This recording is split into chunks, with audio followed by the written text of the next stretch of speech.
আজকের দিনটা ছিল সরস্বতী পূজা এবং ভ্যালেন্টাইন্স ডে। প্রত্যেকবার আমরা সরস্বতী পূজাকে বাঙালি ভ্যালেন্টাইন্স ডে বলে থাকি, কিন্তু 2024-এ যেন বাঙালির ভ্যালেন্টাইন্স ডে আর সত্যিকারের ভ্যালেন্টাইন্স ডে একই দিনে পড়ে গেল। সে দিনটা ছিল ভীষণ সুন্দর, কিন্তু আমার ভাগ্যে সকাল সকাল বেরোনো আজকে জুটেনি, কারণ আমার বরের ছিল আজকে অফিসে কাজ। আমি আজকে ফ্রি ছিলাম আর সারাটা দিন শুধু ওর অপেক্ষাই করছিলাম কখন ও বাড়িতে আসবে আর আমি ওর সাথে একটু হলেও কোথাও যাব ঘুরতে। সন্ধ্যা হলো প্রায় 5টা, ও আসলো 5টায়, আসেনি, আর একটু আগেই এসেছিলো। তারপর আমরা রেডি হয়ে ঘুরতে বেরিয়ে গেছি। আর এখন আছি আমি এমবিবি কলেজের সামনে, আর 5:30টার দিকেই নাকি গেটটা বন্ধ করে দিয়েছে। আমাদের লাক খারাপ যে আমরা আজকে ভিতরে মার সামনে যেতে পারিনি। তো কি হলো, বাইরে থেকে তো অবশ্যই মাকে প্রণাম করতে পারলাম এবং এমবিবি কলেজের যে সামনের পরিবেশটা সেটাও এনজয় করেছি। হয়তো একটু দেরি হয়েছে, কিন্তু এনজয় ঠিকই করতে পেরেছি। বেশ ভালো লাগছিল, যেখানেই চাইছিলাম সেখানেই শুধু কপোতিদের দেখতে পাচ্ছিলাম। আর আমরা দুজন বুড়া বুড়ি আছি, যদিও যতই বুড়ি হই না কেন ভালোবাসার দিনের মতোই কাটবেই সবার। অ্যাকচুয়ালি ভ্যালেন্টাইন্স ডেতে বলে যে এটা ভালোবাসার দিন, কিন্তু যদি সত্যিকারের ভালোবাসা থাকে তাহলে প্রত্যেক দিনই প্রত্যেকটা কাপলের জন্য ভালোবাসার দিন। কিন্তু ঝগড়া অভিমান সে তো সব কিছু থাকবেই। আমাদের মধ্যেও কম ঝগড়া হয় না, যে আমাদেরকে কাছ থেকে চেনে ওরা অবশ্যই জানে। আর যারা আমার ভিডিওটা দেখতে পাচ্ছ অবশ্যই কমেন্ট করে জানিও যে তোমাদের কাদের মধ্যে ঝগড়া হয় না।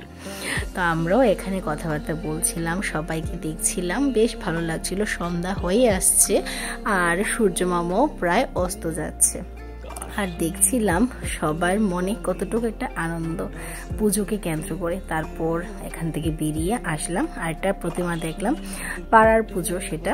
আমরাও ছোটবেলায় পাড়ার পুজোতে অনেক মজা করতাম। এখন আমরা আস্তে আস্তে চলে এসেছি বর্দোয়ালির ওয়ার্ড নাম্বার 40 এ ভালো একটা সরস্বতী পুজোর আয়োজন করা হয়েছে। বর্দোয়ালি ওয়ার্ড নাম্বার 40 হলো আমার মামার বাড়ির এরিয়া। আর যা ফটো দেখলাম যে আমার মামাকে এখানে সংবর্ধনাও দেওয়া হয়েছে পুরনো স্টুডেন্ট এবং শিক্ষক হিসাবে। আমার মামা রিটায়ারমেন্টে চলে গেছে, কিন্তু মামার ছবি দেখেছি আমি, মামার সাথে আমার সরাসরি কথা হয়নি। আর এটা আমার মামার বাড়ির এরিয়ায় ছিল। আমার মামারা সবাই এই স্কুলে পড়েছে, তো এই স্কুলের সাথে আমারও একটু স্মৃতি অনেক কিছু জড়িয়ে আছে, ওদের থেকে অনেক গল্প শুনেছি। তো আমরা এখন আছি বর্দোয়ালি স্কুলের মাঠে। এখানে অনেক বড় একটা সরস্বতী মার প্রতিমা করা হয়েছে, আর আমি ওকে বেলুন দেখাচ্ছিলাম। বেলুন আমার বরাবরই খুব ভালো লাগে, ছোট থাকতো ভালো লাগতো, এখনো ভালো লাগে, বাট একটাই পার্থক্য, এখন আর কেনা হয়ে ওঠে না। তো এখন আমরা মেলার ভিতরে যাচ্ছি। সাইডে অনেক খাবারের দোকান ছিল, প্রচন্ড ভিড় ছিল, আর বেশ ভালো লাগছিল। আগরতলা শহরের প্রাণকেন্দ্রে এত বড় প্রতিমা আমি আগে কোনোদিন আসিনি, হয়তোবা আগে হয়েছে, আমার আসা হয়নি। শুনেছি 2-3 বছর ধরে এটা হচ্ছে এখানে। আমি এবার ফার্স্ট টাইম এসেছি, আর আমাদের আনন্দটা ছিল অনেক।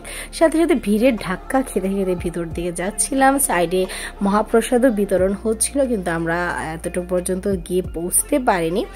তো এখানে মঞ্চ বানানো ছিল, বিধায়করা এসেছিল, পরিবেশটা বেশ ভালো লাগছিল, মানে দুর্গাপূজা টাইপ মনে হচ্ছিল। আর আমরা আস্তে আস্তে ভিড়ের দিকে যাচ্ছিলাম, আর বেশ ভালো লাগছিল যে সরস্বতী পূজা তো এরকমভাবে সরস্বতী পুজো আসছি আমরা এবার।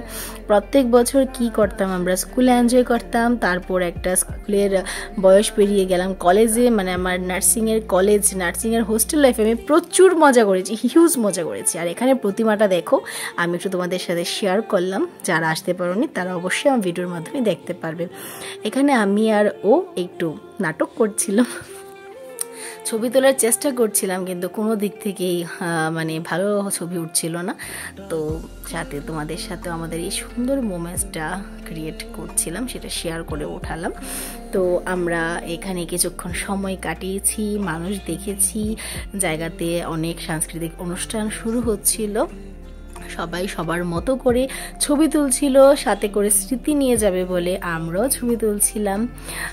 বেশ ভালোই জমজমাট একটা পরিবেশ ছিল, বাট প্রচণ্ড জ্যাম ছিল এখানে। মানে জ্যামটা কন্ট্রোল করা যাচ্ছিল না, কারণ মেন রোডের উপরেই ছিল প্রচুর মানুষ, আর মানুষ যেরকম গাড়ি ঘোড়া সেরকম।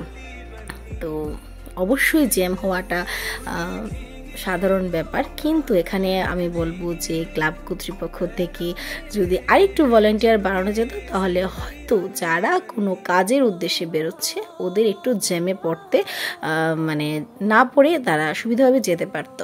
প্রতিমাটা বেশ সুন্দর ছিল, মাধুর্যপূর্ণ ছিল, মার মুখখানা খুবই মিষ্টি ছিল।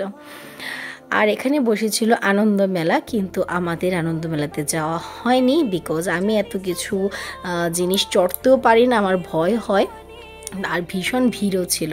তারপর আমরা আস্তে আস্তে এখান থেকে বেরিয়ে যাওয়ার আগে ভাবছি যে আরেকটু ফটো সেশন করে নিই। এবার ভ্যালেন্টাইন্স ডে আর সরস্বতী পূজা একই দিনে পড়েছে, তো সবার মনেই আনন্দটা, অনেক বাচ্চা থেকে বুড়ো সবার মনেই আনন্দ ছিল, বিকজ পুজো আর ভালোবাসার দিন একই দিনে হয়েছে, যেটা বাঙালি ভ্যালেন্টাইন্স ডে আর সত্যি ভ্যালেন্টাইন্স ডে একই দিনে পড়ে গেছে। হয়তো ছেলেদের একটু ভালোই হয়েছে, ছেলেদের খরচটা একটু ভালো মানে বাঁচবে, আমার ওনারও খরচ বেঁচেছে।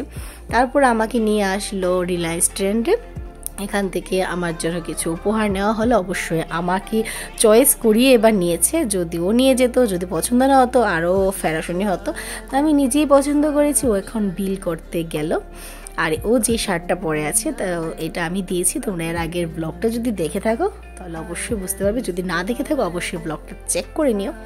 তো আমরা এখন এখান থেকে বেরিয়ে যাচ্ছি, আর পোদ্দার বাবুরও নাকি আমার দেওয়া উপহারটা খুব পছন্দ হয়েছে, আর আমার ওর দেওয়া উপহারটা খুব পছন্দ হয়েছে।